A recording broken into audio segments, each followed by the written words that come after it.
भारत, हर वक्त सच के साथ। नमस्कार, आप देख रहे हैं यू भारत और मैं हूं आपके साथ मनीषा पाटीदार। रुक करेंगे आज की हेडलाइंस की ओर। संपर्क क्रांति एक्सप्रेस अब ग्वालियर में रुकेगी। सिंधिया ने किया नए ठहराव का शुभारंभ।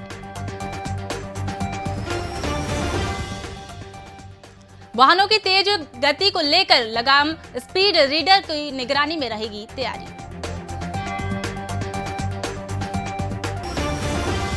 खंडवा में फिट इंडिया फ्रीडम का रन आयोजन। फिटनेस को लेकर अब किया जाएगा लोगों को जागरूक।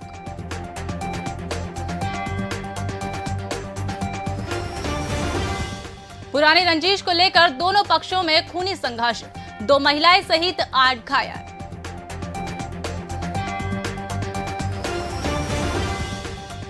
सहकारिता कानून को सरल बनाया जाएगा। आम आदमी भी उठा सकेंगे फायदा।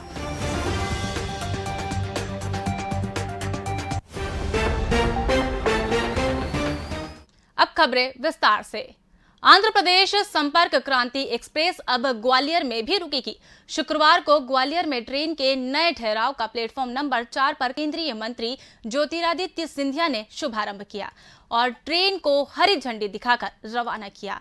ट्रेन सुबह 9:96 पर ग्वालियर में रवाना होगी, वहीं 5 मिनट रुकेगी, इसके बाद रवाना होगी। इस मौके पर प्रदेश के मंत्री प्रद्युम्न सिंह तोमर, तुलसी सिलावट, सांसद विवेक भी मौजूद रहे। केंद्रीय मंत्री नरेंद्र सिंह तोमर आज अपने संसदीय क्षेत्र श्योपुर दौरा करेंगे। इसके लिए ग्वालियर पहुंचकर उन्होंने कहा कि वे संसदीय क्षेत्र में हर महीने होने वाले नियमित दौरे पर आए हैं और लोगों की सुविधा के लिए जिला अस्पताल में ऑक्सीजन प्लांट और सिटी स्कैन मशीन का लोकार्पण करेंगे। केंद्रीय मंत्री ने श्योपुर को सबसे ज्यादा बाढ़ प्रभावित जिला बताया है और बाढ़ प्रभावितों के लिए दी जा रही राहत की राशि समीक्षा करने को कहा है। केंद्रीय मंत्री अन्य मुद्दों पर पूछे गए सवालों को टालते गए।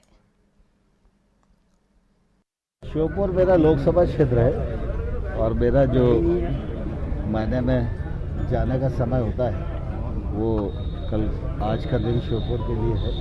तो निश्चित रूप से वहाँ जो भी काम होंगे वो भी करेंगे। कुछ CT machine, CT scan machine और अपना ऑक्सीजन प्लांट वगैरह दिए थे, उनको भी शुभारंभ करेंगे और बाढ़ पीड़ितों को जो सहायता वगैरह मिल रही है उसकी समीक्षा भी करेंगे। भोपाल में अब तेज वाहन चलाना महंगा पड़ सकता है। भोपाल ट्रैफिक पुलिस ने स्पीड रीडर की टेस्टिंग की शुरुआत कर दी है, जिससे 50 मीटर की दूरी से वाहन की स्पीड रिकॉर्ड हो जाएगी। तय स्पीड से ज्यादा स्पीड में वाहन चलने पर वाहन चालकों को चेकिंग स्तर पर चालान देना होगा, वहीं प्रिंटिंग मशीन से इसकी कॉपी दी जाएगी। ट्रैफिक पुलिस ने राजधानी की अलग अलग सड़कों के लिए स्पीड निर्धारित कर रखी है। फिटनेस का डोज आधा रोज। वहीं खंडवा में इसके लिए लोगों को जागरूक करने के मकसद से केंद्र सरकार द्वारा फिट इंडिया फ्रीडम रन का आयोजन किया जा रहा है। हम फिट रहेंगे, हम स्वस्थ रहेंगे तो देश स्वस्थ रहेगा, देश स्वस्थ रहेगा तो देश विकास करेगा। नेहरू युवा केंद्र द्वारा आजादी का अमृत महोत्सव के तहत 25 सितंबर को गुरु गोविंद सिंह स्टेडियम में सुबह 7 बजे फिट इंडिया फ्रीडम रन की शुरुआत होगी। फ्रीडम रन जेल रोड से होते हुए माता चौक, इंदिरा चौक, जिमखाना, पुलिस लाइन होते हुए वापस गुरु गोविंद सिंह स्टेडियम में समाप्त होगा।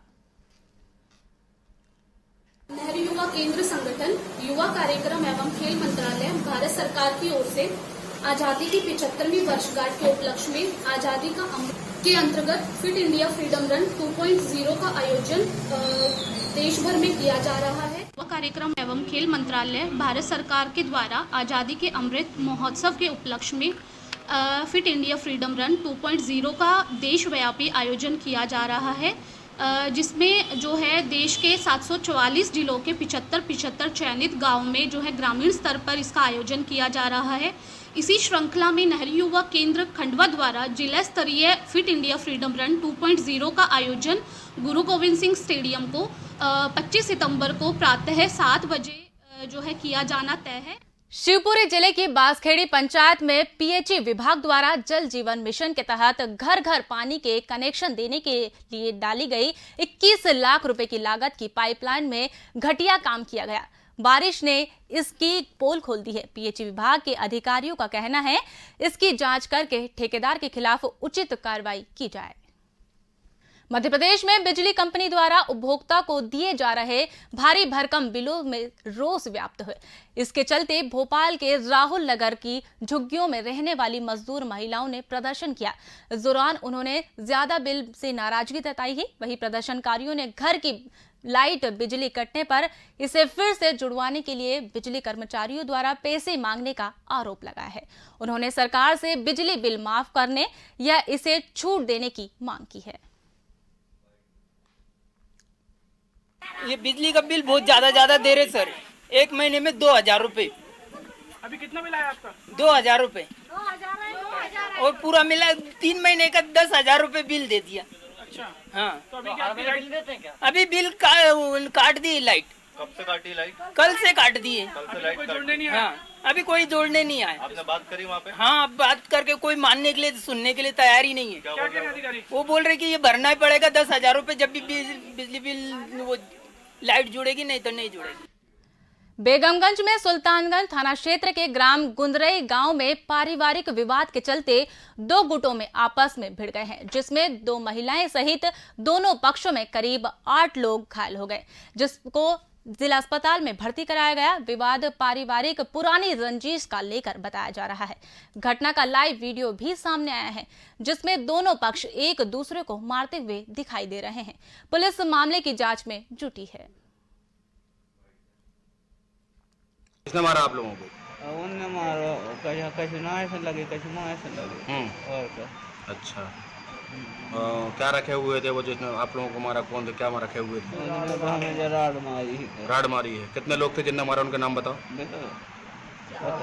नाम बताओ कौन कौन ने मारा आपको? मूरत नहीं हमें तो मार हुआ है कौन नहीं कौन मारने वाले कौन कौन थे बताओ। अरविंद मूरत रामू सुंदर एक जगदीश। क्या रखे हुए थे? कौन सा क्या रखे थे? डंडे रखे थे? क्या रखे? राड नहीं तो। वक्त हो चला एक छोटे से ब्रेक का, मिलते हैं ब्रेक के बाद। सनसनी नहीं, सिर्फ सरोकार, विश्वसनीयता के साथ सटीक खबरें, हर मुद्दे की पड़ताल, हर मुद्दे पर नजर, चप्पे चप्पे की खबर, सरकार से करेंगे सवाल, बनेंगे जनता की आवाज। हम हैं यू भारत, हर वक्त सच के साथ। यू भारत चैनल मध्य प्रदेश में शुरू होने जा रहा है। मैं यू भारत चैनल को बहुत बहुत शुभकामनाएं देता हूं। इसके माध्यम से हम समाज में एक जागरूकता का काम करेंगे और वो विषय जो समाज के सामने नहीं आ पाते हैं, यू भारत की निष्पक्षता समाज को एक दर्पण के रूप में काम करेगी। बहुत बहुत शुभकामनाएं। हम हैं यू भारत, हर वक्त सच के साथ।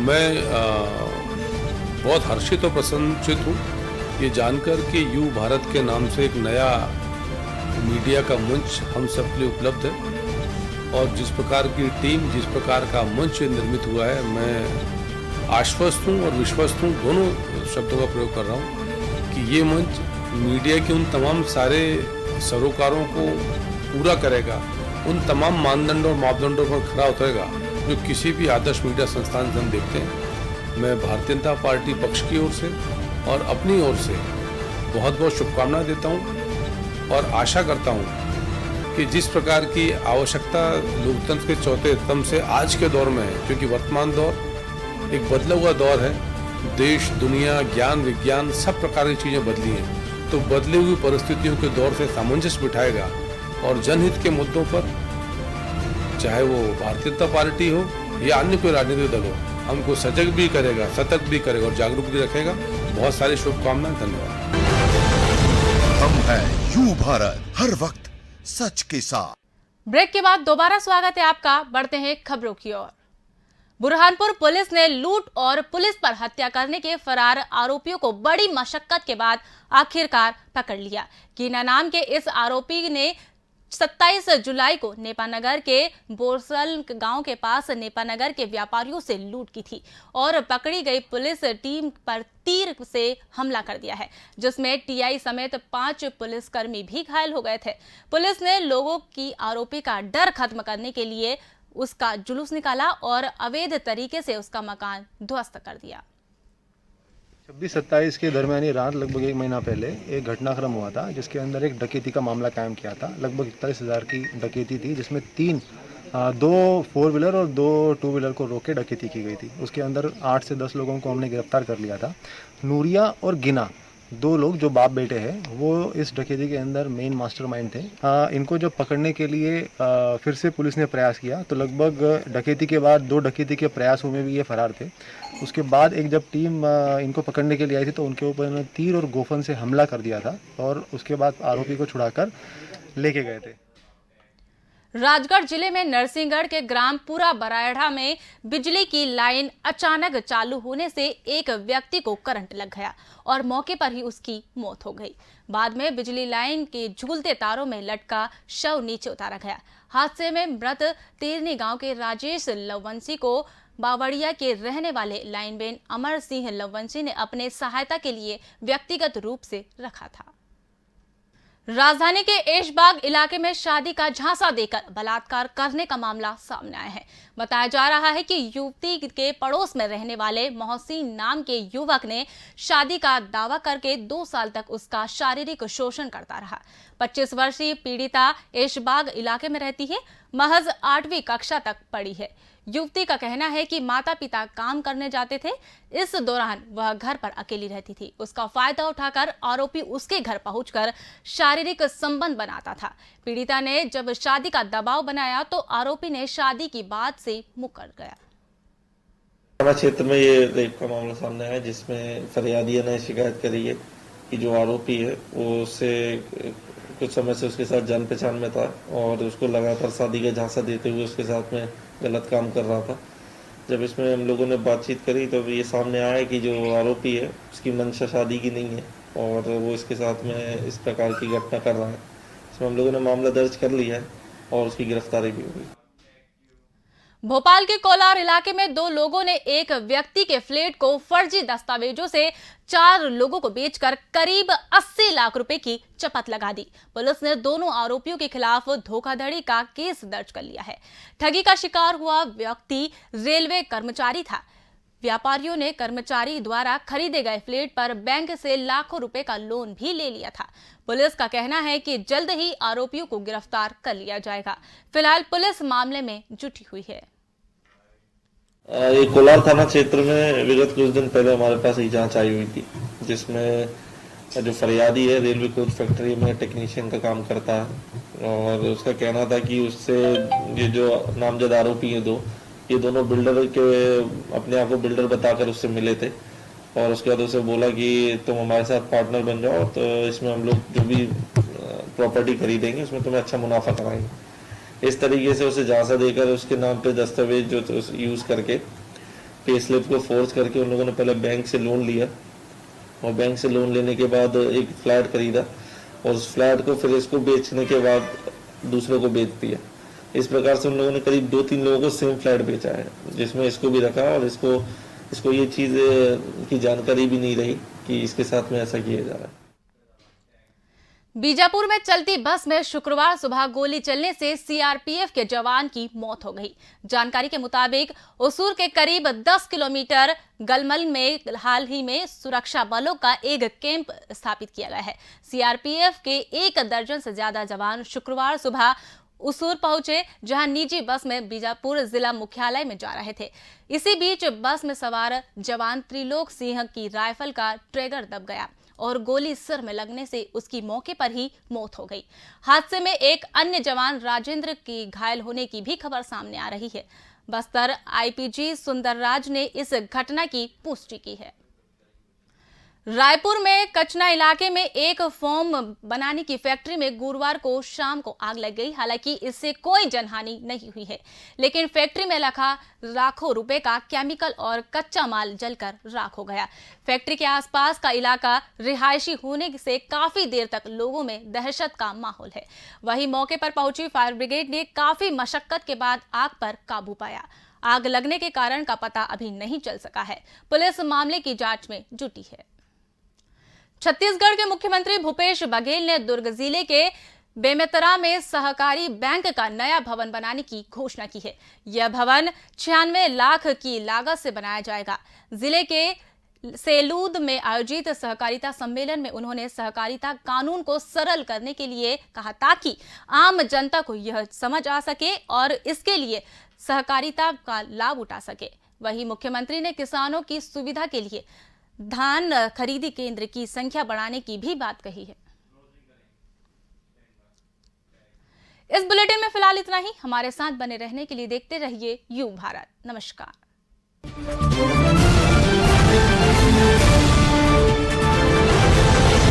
हम हैं युग भारत, हर वक्त सच के साथ।